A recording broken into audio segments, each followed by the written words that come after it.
தலைவாசல் வட்டாரத்துல வந்து இப்போ விவசாயிகள் அடையாள எண் ஒரு உங்களோட நில ஆவணங்கள வந்து ஆதார் எண்ணோட இணைச்சு, நம்ம ஒரு அடையாள எண் வந்து ஒண்ணு குடுத்துட்டு பதிவு பண்ண வேண்டியது இருக்குங்க.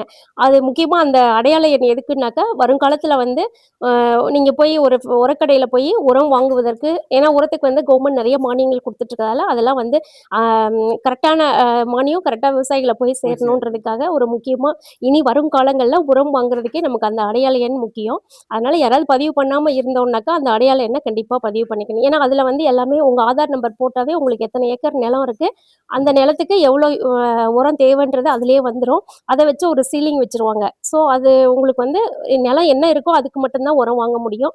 அதனால கண்டிப்பா யாரும் பதிவு பண்ணாம இருந்தீங்கனாக்க, பதிவு பண்ணி உங்களோட எல்லா சப்டிவிஷனையும் 2, 3 சப்டிவிஷன் இருந்ததுன்னா, நான் ஒரு ஒரு டைம் போய் பதிவு பண்ணும்போது ஃபர்ஸ்ட் டைம் பண்ணும்போது ஒரு சப்டிவிஷன மட்டும் பதிவு பண்ணியிருப்பாங்க.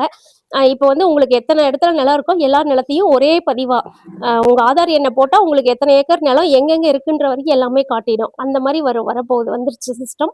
அதனால எல்லாரும் நீங்க பதிவு பண்ணியிருந்தீங்கன்னா, உங்களோட பதிவுல கரெக்ட்டா இருக்கா? இன்னும் வந்து எல்லா சப்டிவிஷனும் ஆட் ஆயிருச்சான்றத உறுதி பண்ணிக்கோங்க. இல்ல யாரும் பதிவு பண்ணாம இருந்தீங்கன்னா, எல்லாருமே பதிவு பண்ணிக்கணும்னு கேட்டுக்கிறேன் இந்த நேரத்துல. Thank you.